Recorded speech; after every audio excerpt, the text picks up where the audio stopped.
Today's subject is Hindi literature. Students, Hindi literature में previous class में हमने पाठ 11 आंखों के तारे इस पाठ को पढ़ा था। यह पाठ हमारा पूरा हो गया है। यह हमारा सब्जेक्ट एनरिचमेंट का पाठ था। आज का पाठ है हमारा पाठ 5 साहसी बालिका।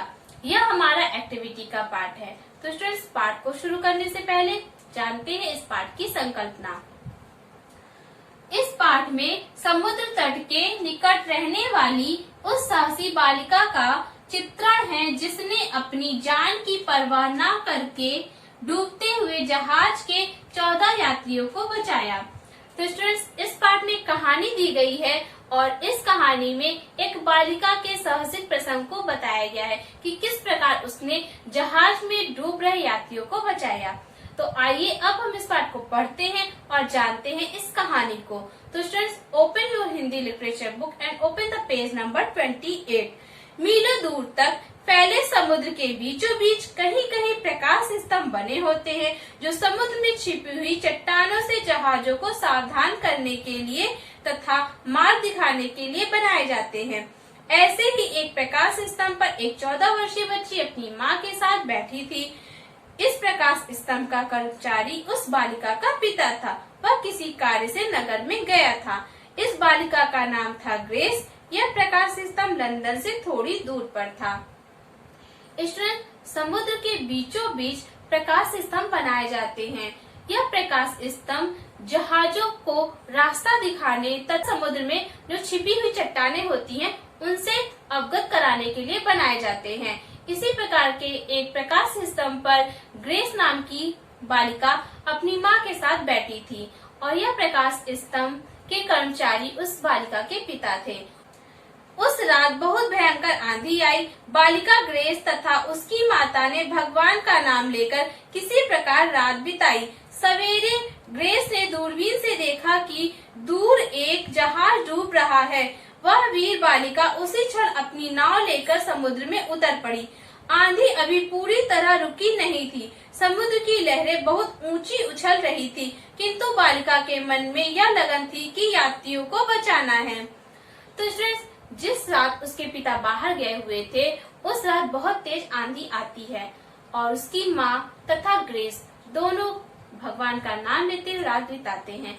सुबह वह दूरबीन से देखती है कि समुद्र में दूर किनारे एक जहाज डूब रहा है और वह तुरंत उसी क्षण अपनी नाव लेकर उन्हें बचाने के लिए निकल पड़ती है।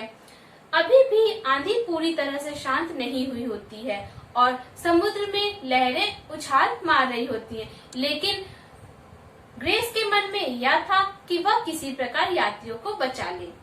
समुद्र की तेज उछलती लहरों ने कई बार ग्रेस की नाव को उलटने का प्रयत्न किया, लेकिन ग्रेस ने साहस नहीं छोड़ा। किसी प्रकार वह जहाज के पास पहुंची। उसने देखा कि जहाज डूब चुका है, परंतु एक लकड़ी के तख्ते पर 14 यात्री किसी प्रकार चिपके हुए हैं। ग्रेस ने एक एक करके सभी यात्रियों को नाव पर चढ़ा लिया और सावधानी से नाव खींचकर प्रकाश स्तंभ पर पहुंच गई। ग्रेस बहुत थक गई थी। नाव से उतरते ही वह माता की गोद में जा गिरी।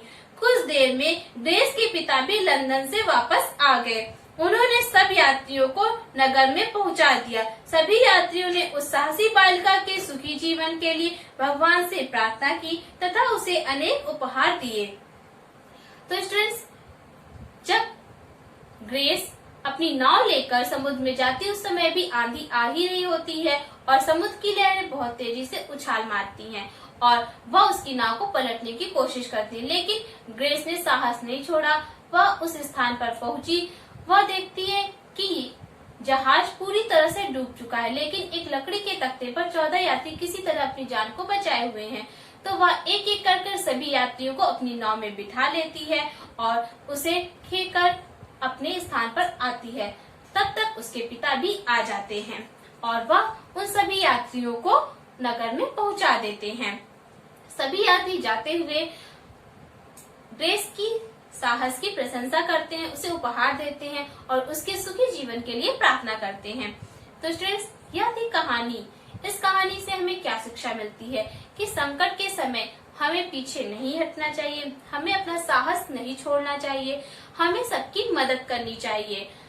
अगर ग्रेस ने साहस न दिखाया होता, वह नाव लेकर समुद्र में न जाती और उन यात्रियों को न बचाती, तो आज वह यात्री नहीं बच पाते। तो स्टूडेंट्स, संकट के समय हमें अपनी बुद्धि से काम लेना चाहिए, अपने साहस और हिम्मत से काम लेना चाहिए और जितना हो सके हमें सबकी मदद करनी चाहिए। तो स्टूडेंट्स, यह था हमारा पाठ। आई होप आपको यह पाठ समझ में आ गया होगा। तो पाठ को समझने के बाद, पढ़ने के बाद अब आते हैं इस पाठ के शब्दार्थ पर।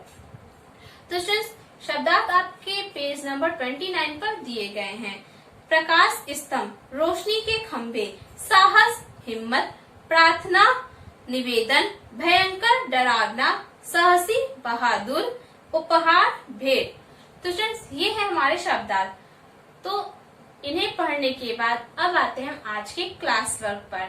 तो स्टूडेंट्स, क्लास वर्क में आपको पेज नंबर 29 तथा पेज नंबर 30 पर जो अभ्यास प्रश्न दिए गए हैं उन्हें आपको अपनी किताब में करना है। इसमें आपको बहुविकल्पीय प्रश्न तथा मौखिक प्रश्नों के उत्तर अपनी किताब में राइट करना है। This is your today's class work. इसे आपको खुद से करना है। आप कहानी को पढ़िए और बहुविकल्पीय प्रश्नों के आंसर पर निशान लगाइए तथा मौखिक प्रश्नों के उत्तर अपनी किताब में राइट करिए। क्लास वर्क के बाद अब आते हैं हम होमवर्क पर। होमवर्क में आपको इस पाठ में जो शब्दार्थ दिए गए हैं पेज नंबर 29 पर उन्हें याद करना है और उन्हें अपनी होमवर्क कॉपी में राइट करना है। इसके साथ ही आपको इन कठिन शब्दों के वाक्य प्रयोग भी करने हैं। तो शब्दार्थ याद करके राइट करिए तथा इन शब्दार्थों के वाक्य प्रयोग भी करिए। This is your today's homework.